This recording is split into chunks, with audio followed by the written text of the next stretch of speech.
Welcome to your commercial-free, uninterrupted investment show, sponsored by the SEC-registered investment firm, Wilsey Asset Management, a fiduciary firm owned and operated by President Brent Wilsey, who has been putting clients' investment needs first for over 40 years. The Smart Investing Show has been giving unbiased financial information for over 27 years on local radio stations right here in San Diego, providing you with fundamental analysis on stocks and investments you want to know about. Now, here are your hosts, Brent and Chase Wilsey. Well, hello and welcome to the Smart Investing Show. I'm Brent Wilsey, president of Wilsey Asset Management. Great to have you here this morning. With me is Chase. Good morning, Chase. Hey, good morning. We got a lot of things to talk about. Only 1 hour. The hour goes by so quickly, so let's jump right into it. Let me get the phone numbers now, because sometimes what happens, we don't get them out in time, and then we got that down period between when we're doing our introduction here on different topics for the week. And then people not getting in to call. And then before you know it, it's like, 5 till 9, no time to answer the calls.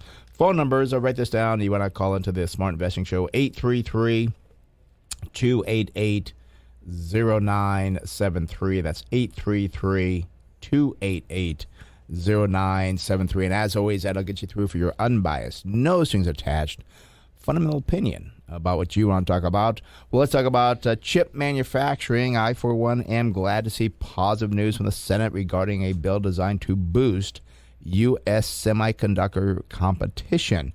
After a key proposal, or procedural vote that passed 64-34, the stage is now set for the final passage to the chamber, which will probably happen next week. It would then head to the House for passage and finally to President Joe Biden to sign the bill into law.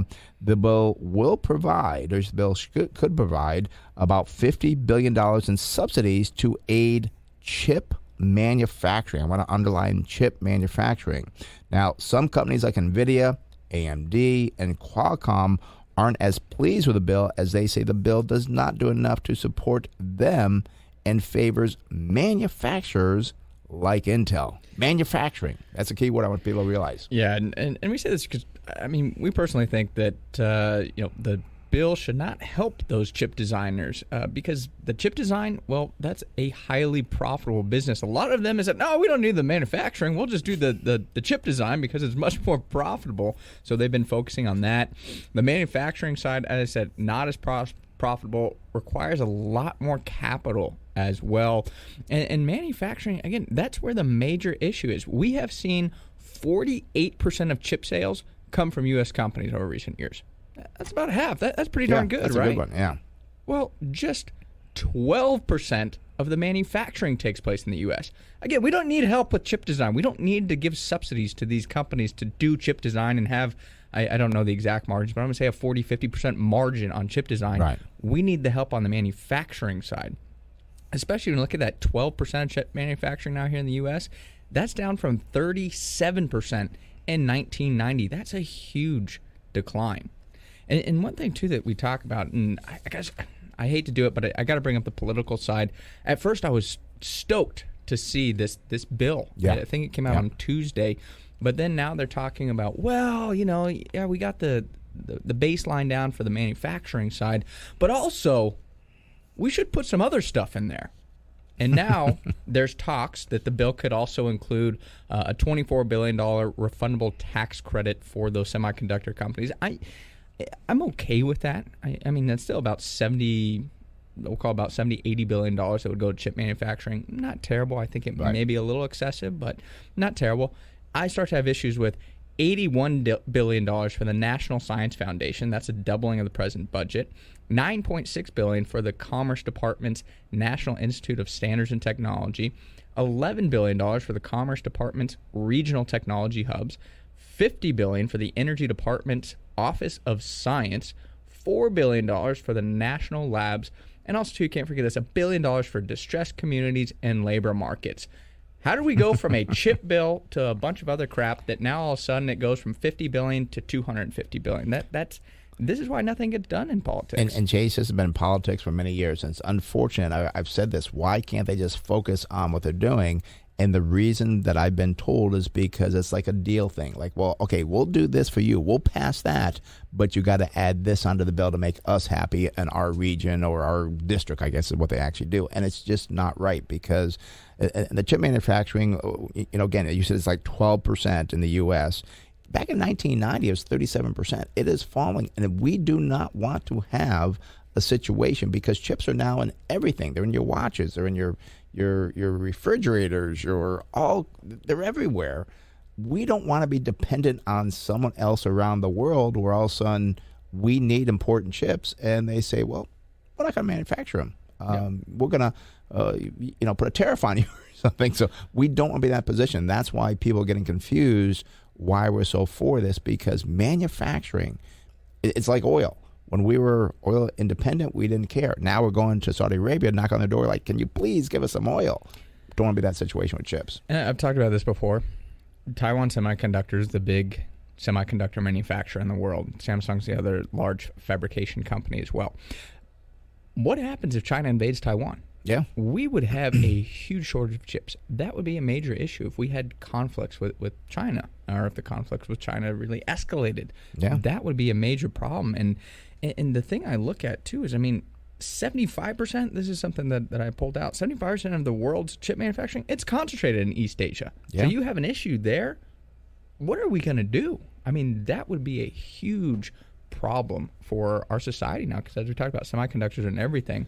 And also, too, I want to talk about why is this chip manufacturing so important? Why do I support this? I don't want to say I support the bill. Why do I support giving aid to the chip bill. manufacturing? Right. It's because if you look at the incentive gap, depending on the type of the fabrication site to actually build those semiconductors, in the U.S. it costs approximately 30% more to build and operate over 10 years when comparing to Taiwan, South Korea, or Singapore. And it's 37 to 50% more than one in China. So these companies, they're not in the business necessarily to say, oh, well, we have to build here in the U.S. They say, no, we're here to serve our shareholders. What is going to be the best thing for us? And now in Europe, too, they're giving subsidies to these chip companies. You could see us fall really far behind in the global chip game. And that's one thing the U.S. has been out in front for years is the technology side. And you cannot give up that manufacturing part of that. I know Intel is investing, $40 billion in the U.S. here to build 2 plants. But then the third one, I think they're building in Europe, I believe. I think it was. But if the U.S. said, look, if you build that third one here, we'll give you credits or something to do it.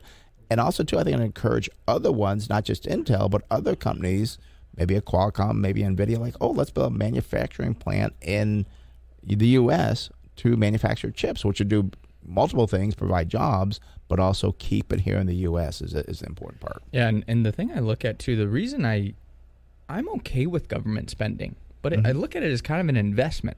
Something that you invest in this chip manufacturing, I think would support both the supply and the demand side. Because a lot of the issue, you just give away money. Yeah. You're just increasing the demand side, which is inflationary. But if we're able to create new jobs and help these companies out somewhat, yes, you're creating demand, but also we're able to build supply of chips. I think many times that can be a net neutral and not be as inflationary. It could actually help with inflation because now we're resolving some of the supply side issues. So I think it's something that I hope gets through.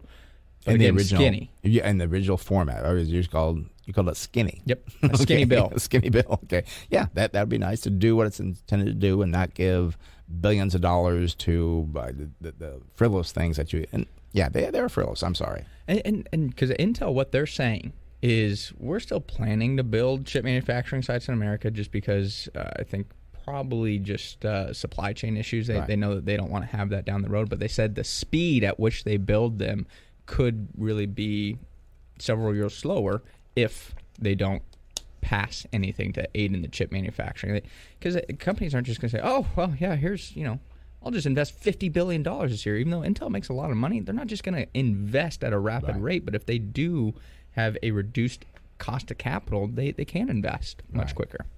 Well, let's talk about 529 plans, because I've been getting a lot of questions about 529 plans lately for some reason, and I must say for the most part, I don't believe they are worth it. Look at the tax benefits. I do not think they are worth the potential risk. To begin with, some states allow for deductions on state income taxes, but here in California, there's no deduction for a contribution. The other benefit is the funds grow tax-free, and withdrawals are tax-free if used for qualifying expenses. The downsides here are that if the funds are not used for qualifying expenses, there is a 10% federal penalty. California imposes a 2.5% penalty, and the gains are subject to income tax. Yeah, and the other thing, too, is you can avoid those penalties by giving the money to somebody else. And it's good if you have another kid, let's say, but if you don't have another kid and you're just going to give $50,000 to your nephew or niece. Or your long-lost nephew there. Like, I haven't seen him in 20 years, but okay, I guess he gets the money. So it's something to consider there. But also I'll point out the investment options are limited to whichever plan you decide to pursue. And if you go with a broker-advised fund, watch out for the sales commissions on the funds that they are recommending. These are still many times Class A or Class C shares where you could be having a high management fee within those funds or could, again, be paying an upfront sales commission. Kind of funny to me that they still have those brokerage-type mutual funds in a 529 plan. I talked to somebody the other day that actually they still do commissions. Interesting. Yeah. But for the most part, I will say I recommend building your investments, which then gives you the option to pay for college down the road if that is something you would like to do and you believe your kids deserve it. That's one thing, too. Sometimes your kid, as much as you love them, maybe they don't deserve to get that influx of cash. So it gives you the most flexibility.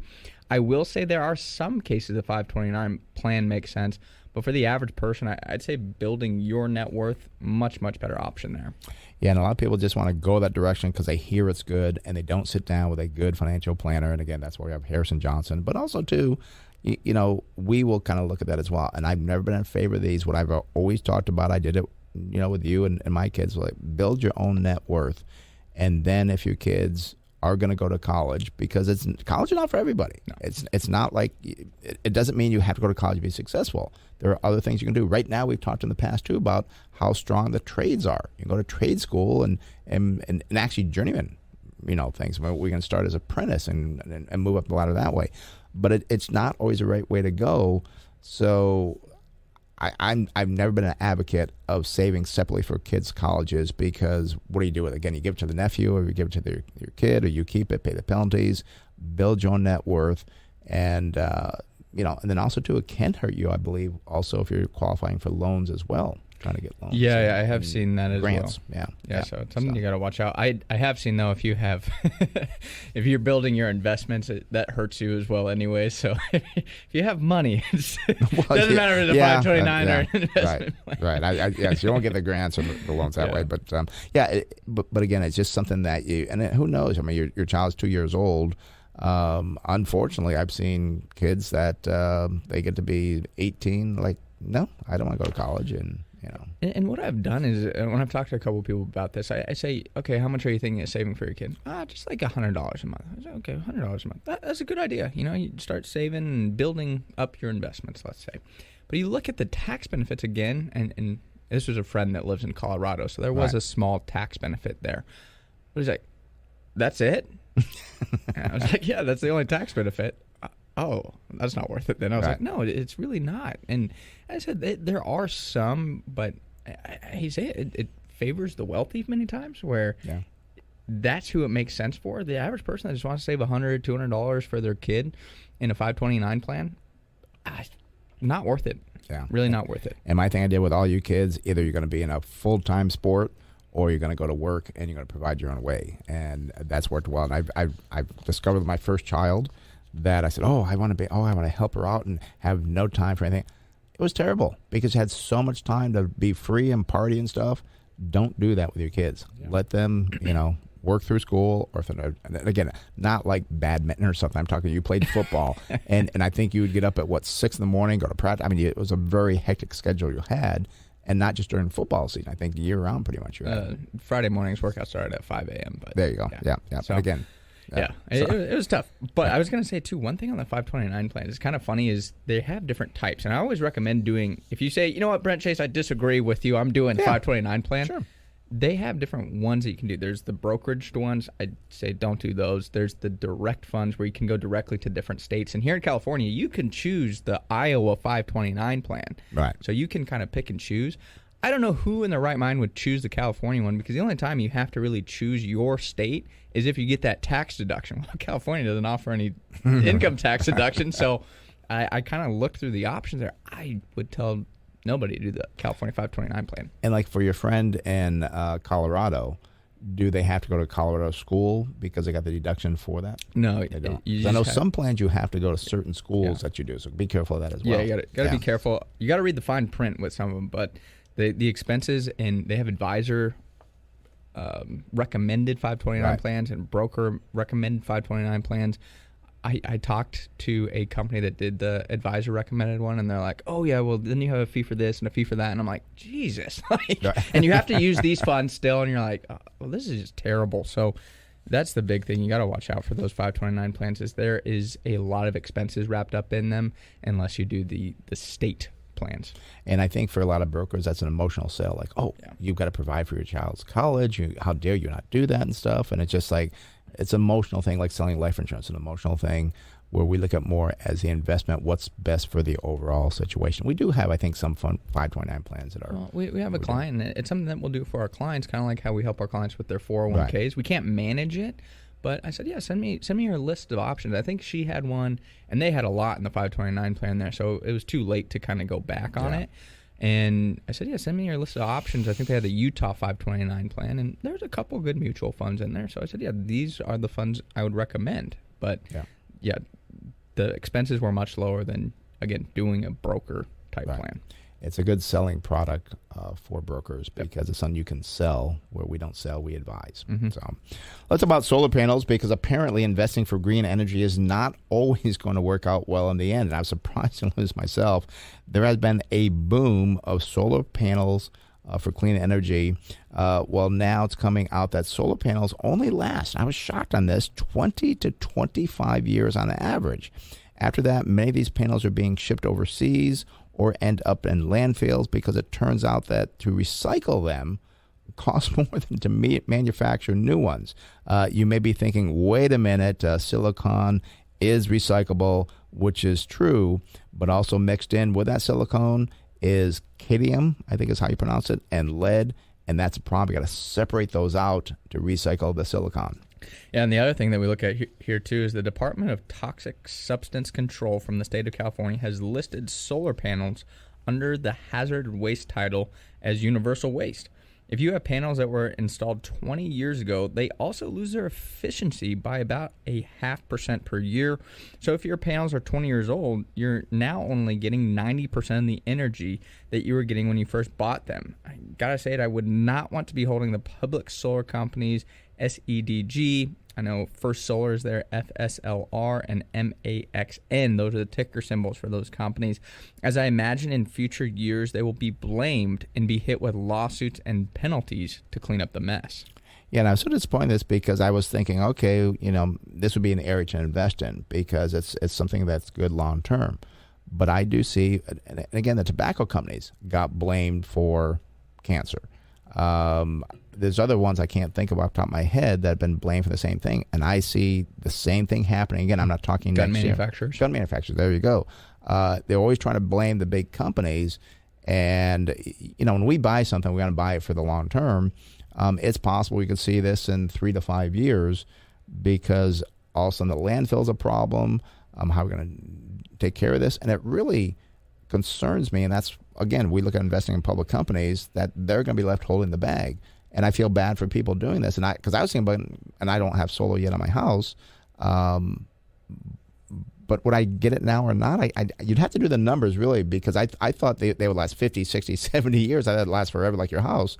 But a 25-year life, and then you got to turn around and buy it again at a higher price. Now, they'll probably be more efficient, but still, what is the cost over a time frame? So yeah, and I think, honestly, the cost of it, because a lot of times they have the incentives and so forth here to install it. Right. I think the cost benefit there is pretty good, but the problem is what happens 25 years down the road. Not so much for you personally, because I think you're going to come out ahead financially. Again, you have to do the numbers, but I think financially it still makes sense many times.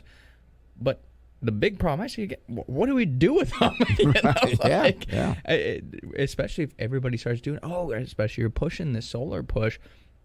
How do we dispose of them? And, you know, I don't know. I'm not a hazardous waste expert by any means, but I don't know how you dispose of something like that. People have also brought up the electric batteries for cars. I'm like, okay, so now we're going to be building all these EVs, going to install all these solar panels. How do you dispose of all this stuff? Yeah. Is that something that we're just looking at and say, hey, we'll deal with that in 25 years and see what happens? Yeah. And actually think about, I mean, you spent $30,000 for the solar panels today, 25 years, I would guesstimate it's going to be $100,000 because of inflation. Yeah. You're not going to spend the same $30,000 25 years from now. It's going to be probably 2 to 3 times that amount. So on top of it's a problem. And every product has some problem with it. I mean, with gas and oil, pollutant emissions, emissions and so forth. But it's just these things happen. So it's just not a free ride in anything anymore. And I hate to say it, but it's kind of interesting that we're shipping them overseas, and it's like, oh no, we're not doing anything. We're shipping it overseas. We're good. We're green. Right. It's like the same thing with buying oil. It's like, oh, we're not producing the oil. We're just buying it over here. Everything over there, like that air won't float over here eventually. Yeah, exactly. But all this stuff is in our newsletter. If you want to read more about it, you can get our newsletter. We also have topics in there about cryptocurrency this week, canned beverages. Tort litigation was another industry one that we talk about. I'm surprised it's about 2.3% of GDP. So if you want to read more on that, go to our website, smartinvesting2000.com. That's smartinvesting2000.com. You can sign up for the newsletter. I believe you'll see it right in the middle of the page on the website. It says newsletter. I believe if you click on that, you'll be able to get the newsletter right there, and I think you'll enjoy it. I think it goes out to quite a few people, and just extension of what we do here.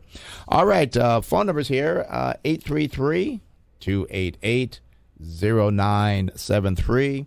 That's 833-288-0973. And as always, I'd open up the lines for the unbiased, no strings attached.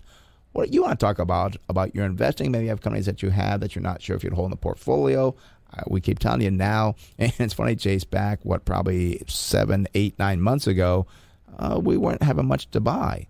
Well, now's the time you should be looking for buying. This is when you call. We'll give you a secondary opinion, or try to send you where to look to see if it's a good buy. It's so important. I've been talking to a lot of people, and they still say, I'm just nervous about where things are going to go over the next couple months. And I just don't see an upward trend. I think things are going to trade sideways. And let me wait till things get better before I buy. Exactly. and you just don't know. And what I keep telling people is, look, we don't know where the bottom is. Right. Don't try and time it by any means. You just have to look at that business and say, where's that business going to be 2 to 3 years from now? And I'll tell you what, we had a company report this past week.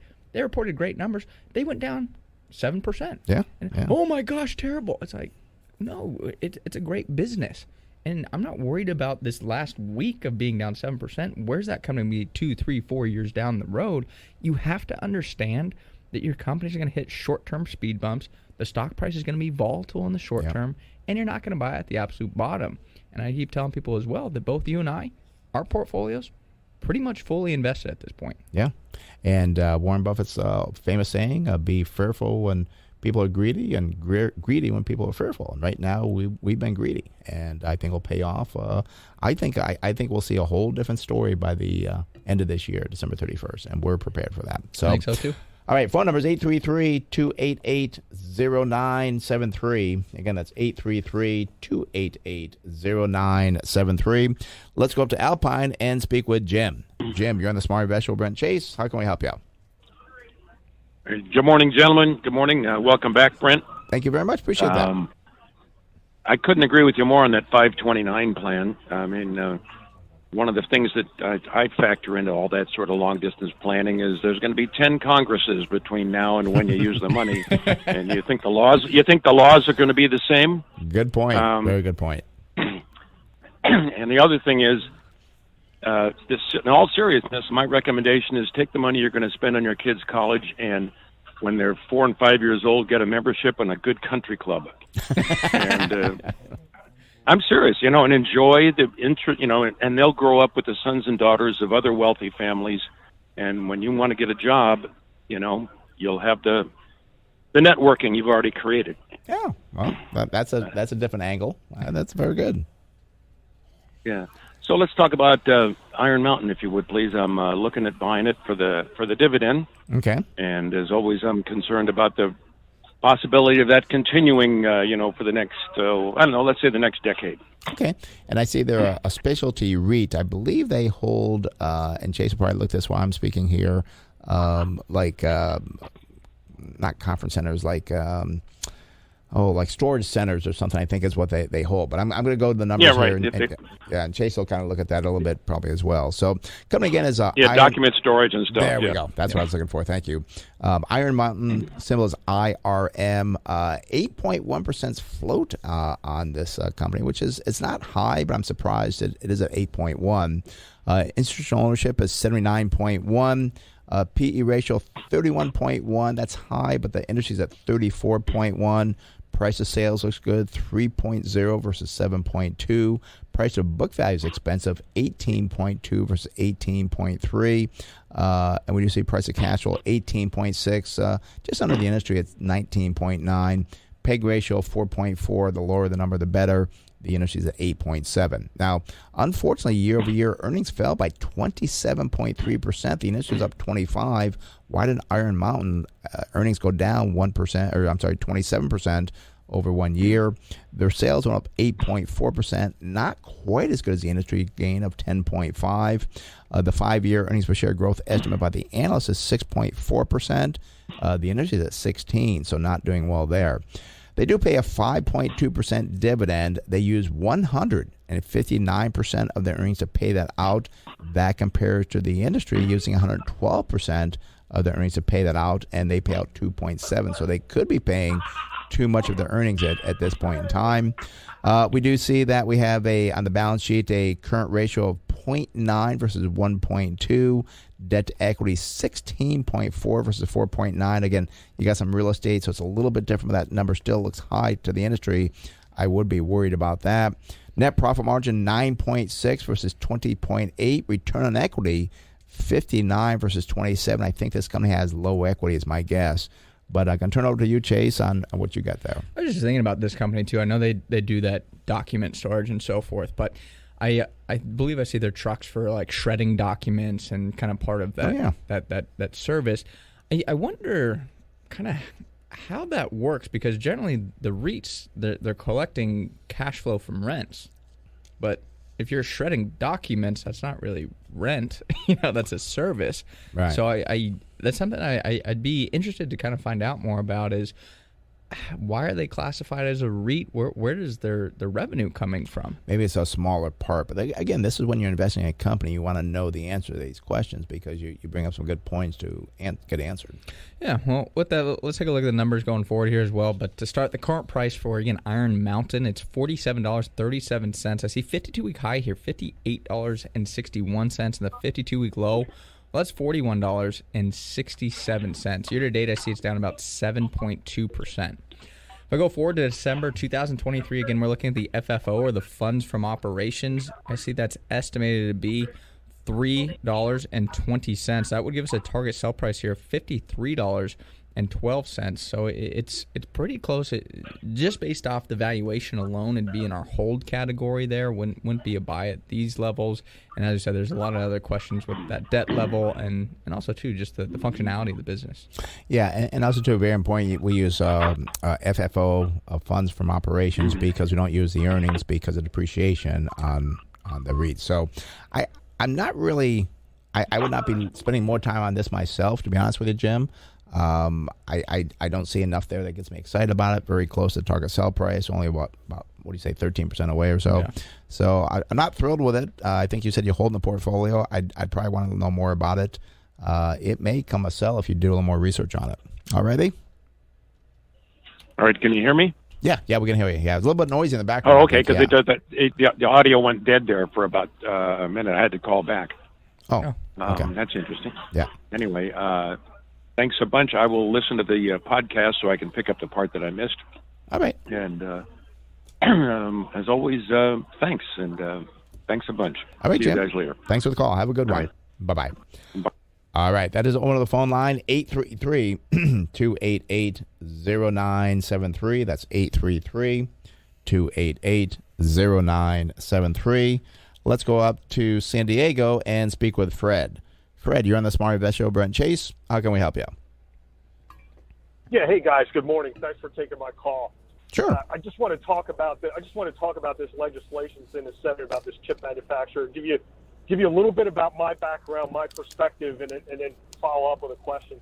I started out after college getting an operations management degree and worked in the manufacturing industry for a few years in several industries, initially aerospace and defense. Then I worked for one of the big three in automotive electronics manufacturing, transitioned over into consumer products, printed circuit boards and piece parts and components and so forth. And I then went to work in city government for a while, believe it or not, for about 6 years. And part of my responsibilities there was to administer federal grants. And I hope to spend some time this weekend, like you gentlemen already have, reading through exactly what's in this bill. Because from my perspective, these grants can be a nightmare to administer. Yeah. You spend a ton of labor hours in compliance just trying to put all the paperwork together so that you can not only apply and get the grant, but along the way, as the money starts coming in, that you're compliant with it and you continue to get the money. And in some cases, I don't think this is the case with this one, but in some cases we turned grants down and didn't apply because it was just too much of a administrative nightmare to deal with it and all the regulations. My opinion, and I'm wondering, I do understand, I heard what you said as far as the capital investment, the money to help with breaking ground and construction. My concern is, what does the government define as a capital asset? Because what I've seen is that it could be as little as $5,000. Yeah. And I'm thinking it might be better, ideally, this isn't going to happen, to just get a tax incentive instead and let the private sector do what they do best, which is figure out the best, most prudent way to be able to ramp up manufacturing and production instead of just taking the taxpayers' money. Chase threw out and I'm almost done. Chase threw out a number. I think he said it was $250 billion when this all stacks up. That's like $70 a citizen here in the United States. Yeah. If my math's right. So I'm just wondering what you guys think about that. Yeah, and you do bring up a good point, too. I mean, it would be nice to have tax deductions or credits versus grants, but somehow I think we need to get this through, and appreciate your experience working in the city, because you're saying it gets there, it's a labor nightmare is what I heard to really get things done. But and I wouldn't be too excited about reading the bill yet. And there's a senator that was on Fox Business said that the real bill comes out sometime next week. They get about 1 day to read probably 1,000 pages, which will be the entire bill, which is unfortunate that we can't get things done a little bit better than that, a little more efficient, because I think some of these things get on through and nobody reads the things. Yeah, and I think you're right. I mean, there is a part of the bill that is slanted towards the tax credits. I think that's a great way to kind of do it, because it's like, all right, well, you do it, then you get money back. Right. I think that's a easier process, and as you kind of said, it allows for the private companies to do their thing, and as I said at the beginning, to spend more money at a faster rate, I think would help supercharge our manufacturing here. But yeah, I agree with what you're saying there, Fred. I just many times don't think politicians think the same way, unfortunately. So it's something that, and again, if you find something when you do read it, and you can find something of interest, and it could pass next week, or the president by next week, we'll see how fast it goes on through. Give us a call back. Let us know if you found something different. All righty? Yeah, thanks for your time, guys. Have a great day. You too, Fred. Thanks for the call. Bye-bye. All right. What's that? Oh, okay. That does it on the phone line, 833-288-0973. That's 833-288-0973. Let's go out to Oceanside, or up to Oceanside, and speak with Carl. Carl, you're on the Smart Vegetable, Brent Chase. How can we help you? Yes. It's a general question about EV charging stocks. There are so many, like Blink, Plug, ChargePoint, Volta, and so forth. No company make any profits. But what is the best company to survive? That's a difficult question, and we do try to find companies. Well, we do find companies that are profitable.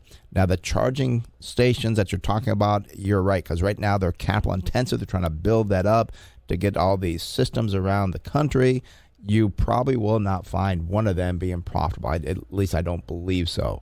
So that's more the growth side. We would stay away from that. If you did find one, you may find one making profits. I don't think they'd have a very attractive profit margin. Sometimes in investing, you have to pick where you're going to invest. And I know where you're going with this, that, well, this could be the wave of the future. Sometimes at the beginning of the show, we talked about solar panels turned out to be this way. What if down the road that actually the EV market is not such a great thing? All those companies will not do very well. And I know that sounds way off track from what people are thinking now, like, oh, everybody's EV. But maybe down the road, 5-10 years, they find something that, oh, it's not such a good thing.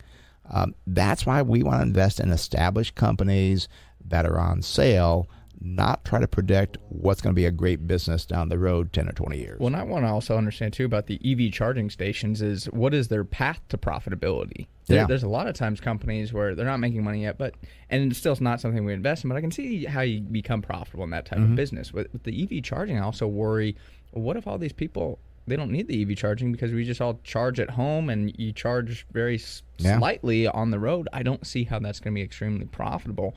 The other problem, as you said there, Carl, is there's so many out there. It's really a guessing game. And you don't know. I mean, some of these companies might start picking up deals with like a GM and a Ford.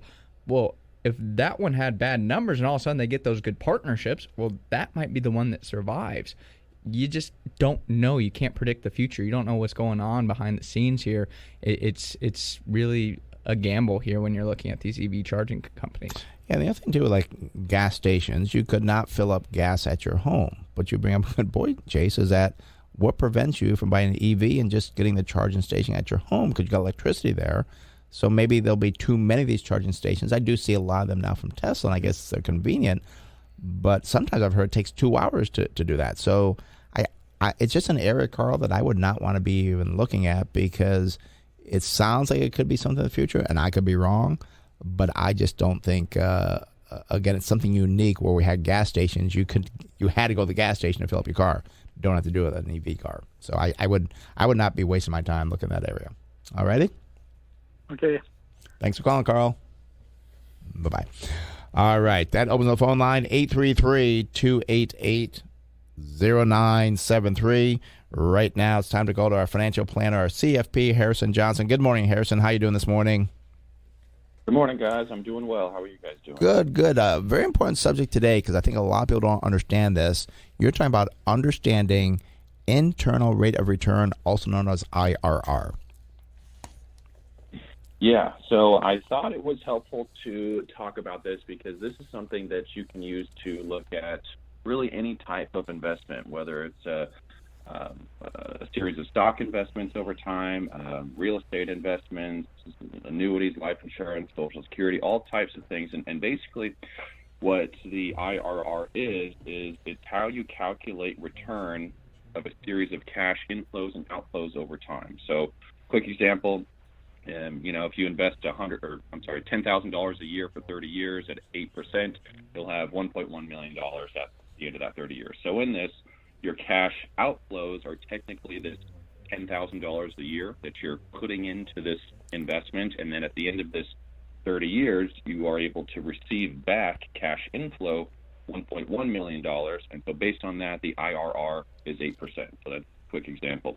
But the reason why I wanted to talk about this is earlier in the week, Brent gave me this little advertisement that he saw that was talking about tax reduction strategies. And it looks like it was targeted at, affluent people, wealthy people based on their marketing materials. So I took a closer look at it, and there was a scenario that has an example of an investment. And, it's got, tax-deferred growth, tax-free access, no reportable income, competitive returns, asset protected, no losses, liquidity, compounding interest, all these things, but we have to understand what actually the return of this potential investment would be to see if it's actually worthwhile. And so in this scenario, there you had a client or a prospect or just a person, and they were supposed to save $100,000 a year for 20 years. If they were able to do that, then they could access this investment and receive $150,000 of tax-free income for the next 20 years, and at the end of that, they would still have about $819,000 left. So in this, looking at it that way, it's hard to tell if that's a good investment or not. Well, I save $100,000 now, I'll get $150,000, and it's tax-free, and I'll still have some money left over.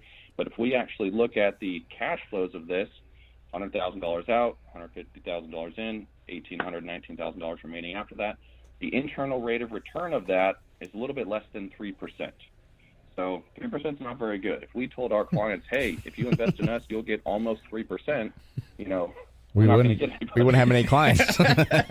Yeah, exactly. And, so in this type of investment that I was looking at, the actual return is nowhere listed. It's just, well, tax-free growth, tax-free access, you get this income.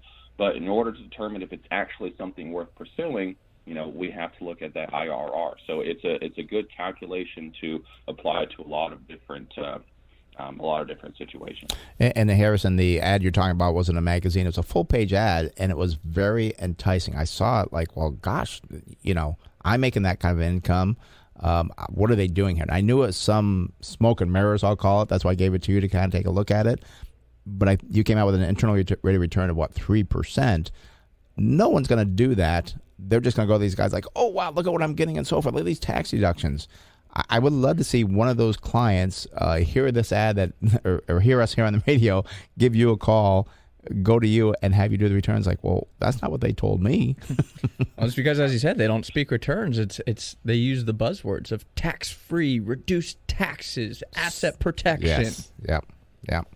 So. Yeah, and no one hates taxes more than me. So I do. So maybe you do. So we all hate taxes, and tax-free growth and tax-free access. All of those things are great as well. But the reason why we don't like taxes is because it hurts our net positive cash flow.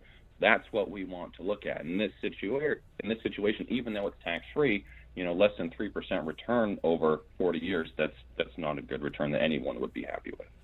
And I think sometimes, too, people will argue with you on the tax side of things, and it's like, oh, yeah, but you paid all these taxes. Like, okay, back out the taxes. You still had a 7% return. Right.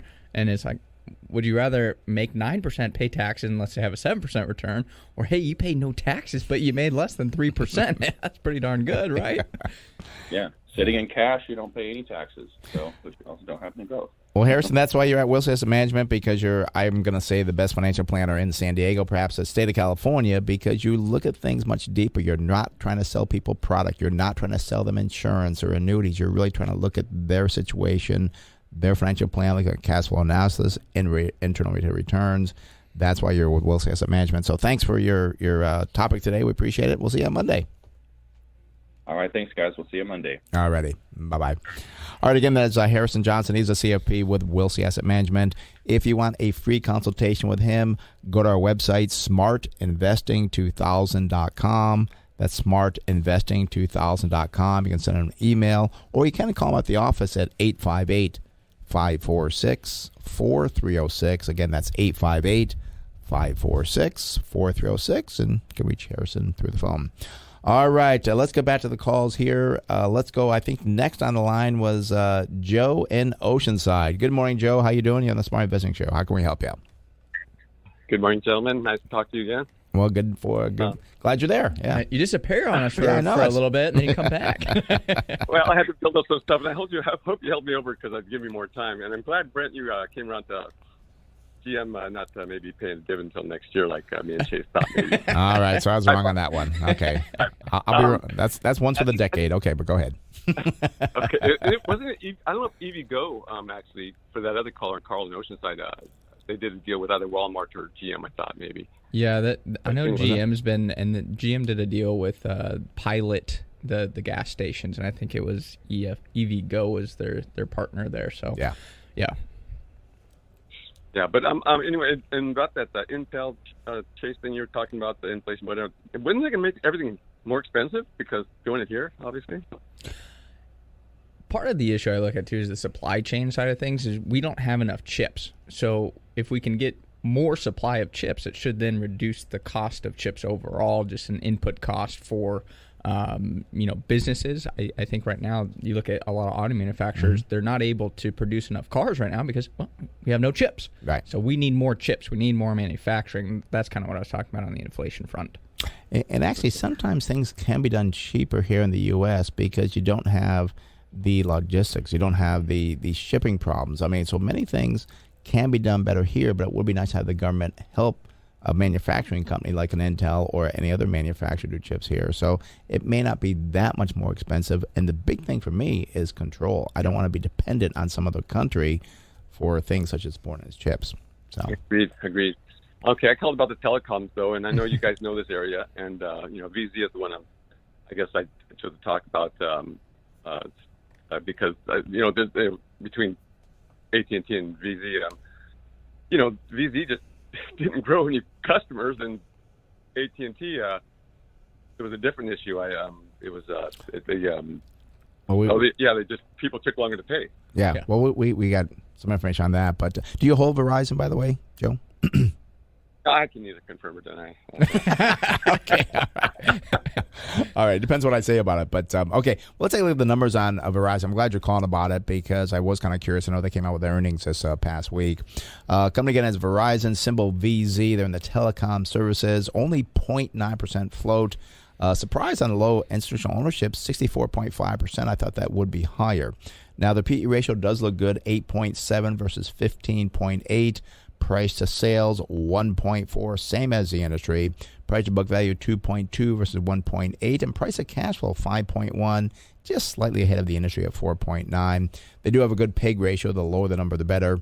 PEG ratio for Verizon, 2.3, half the industry at 4.6. Now, the earnings for Verizon over 1 year climbed by 6.4%. That is better than the industry, down 17%. Their sales are only up 1.1%. Industry up 1.2, so not much there. 5-year growth estimate from the analyst, they see Verizon growing at 3.6% over the next 5 years, about a third of the industry at 9.7, so that is disappointing. People like Verizon for the dividend. They do pay a 5.8% dividend using 49.6% of the earnings to pay that out. The 5-year growth on that dividend is only 2.1%. Look at the balance sheet for Verizon. This used to be a problem. We do see a current ratio 0.8 versus 1. It's getting better, but their debt to equity is still kind of on the high side, 2.2. The industry is at 1.8, so I wish that was a little bit lower. I think they are trying to pay down their debt. We do see a net profit margin of 15.9% for Verizon versus 9.2. Return on equity, very good, 25.6 versus 13. Chase, what do you got? Yeah, so current price here for Verizon, $44.45. 52-week high, definitely pulled back from that after the decline yesterday, as the high again was $56.33.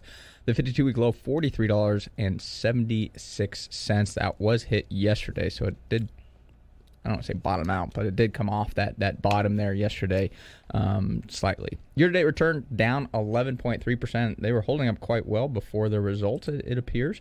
But if I go out to December 2023, I mean, this company is now trading with tremendous valuations as the estimated earnings per share is $5.51. Would give us a target sell price of $91.47. So very attractive there. And one thing we were talking about before we started the show is we were actually talking about telecom, funny enough. But I was saying that it's interesting, like Verizon, AT&T, they trade about 7-8 times future earnings, but T-Mobile still trades at like 21, 22 as the future earnings. I just looked at that.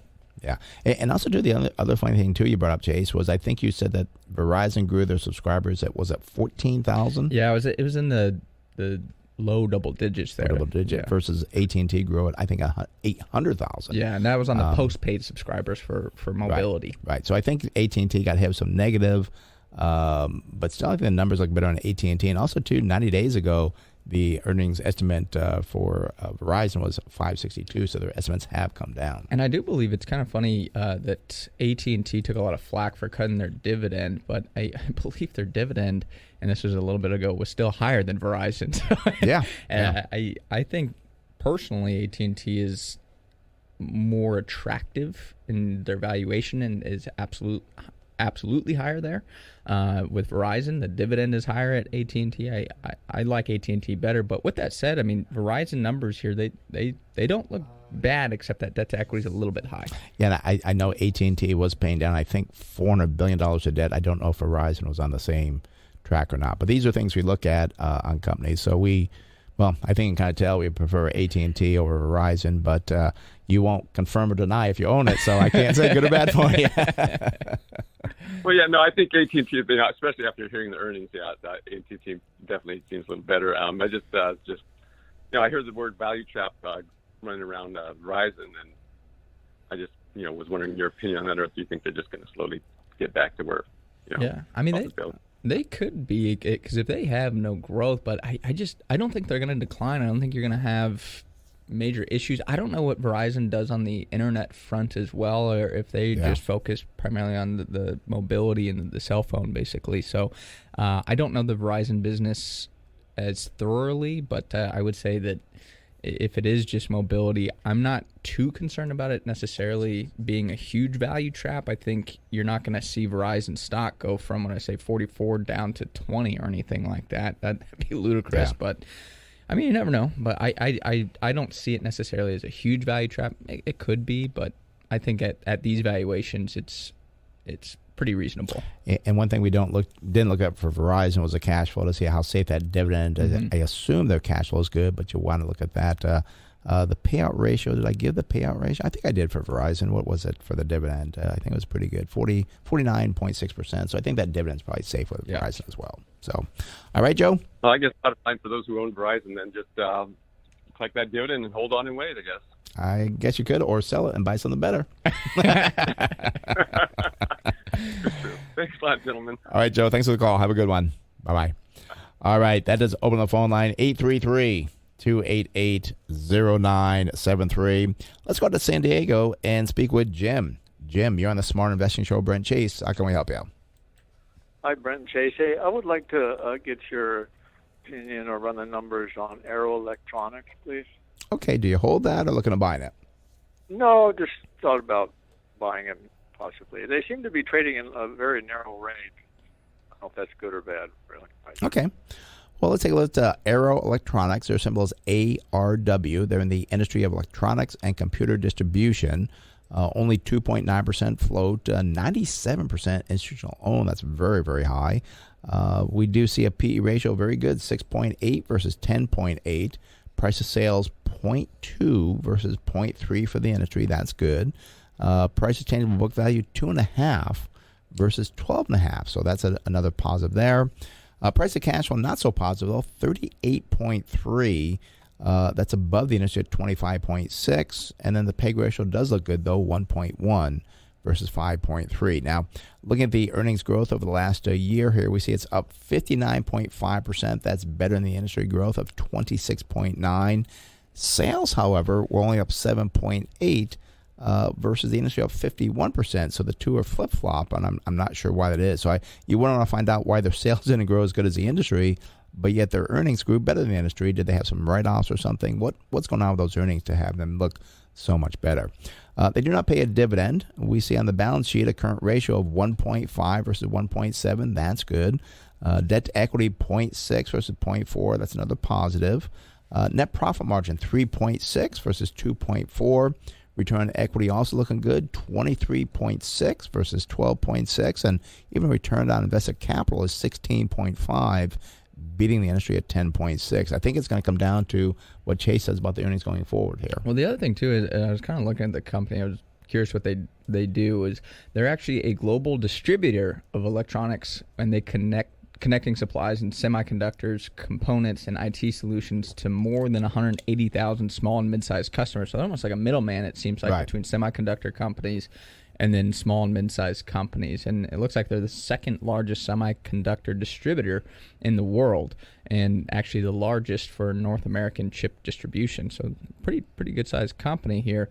But sometimes I do get worried with, I'm going to call them the middlemen, in businesses, because sometimes, well, what if it's more profitable to go just direct? So that's always one thing I keep in the back of my mind with companies like this. Another thing, though, looking at the current price for Arrow, it's $119.61. I see the 52-week high, $137.95. The low, $105.33. Now, if we go forward for the company, go out to December 2023, I see estimated earnings per share of $19.24 would give us a target sell price of $319.38. Now, that looks really attractive. That's a forward PE multiple of about 6 times future earnings. 6 times? 6 times. Oh, okay. Very attractive. But the other thing that I want to point out is there's a huge range between the analysts. The low is $13.30. The high is $22.50. And the other thing, too, is that I am seeing year-over-year growth. I mean, this year they're estimated to grow earnings $42.60, and then next year they're looking for a decline of about 13%. So the variability and the cyclicality of these earnings look to be quite substantial, something you got to be really cognizant of. And I do see the last 60 days that the earnings have been falling as well. But again, the important part here is that big range you said of the earnings at the how many analysts was it? 9. 9. Yeah, so 9 analysts. That's a good amount, and they're not really close on that number. So it always worries me that nobody really knows. What's that? They're not getting good information themselves, the analysts. Yeah, and they just don't have a good conviction that it's going to come in at that. We like that tighter range. When they're that far off, it could be something wrong with the company, or somebody could be seeing something that. Yeah. Or there could be one person that's pumping it up, or another person that's saying, this company's terrible, and you got to look to like the. I guess the different. You have to go with the lowest number, probably, wouldn't you, if you were gonna, and just go with that. Sometimes, I mean, it's good to look at, but sometimes if everybody else is at like 20, and then there's one guy at 13, right. And it's one thing we have kind of done on our numbers. We do our numbers every Monday morning on all our companies, kind of what we kind of share here with you here. But it is one thing we do kind of look at, like, well, what's the lowest guy think?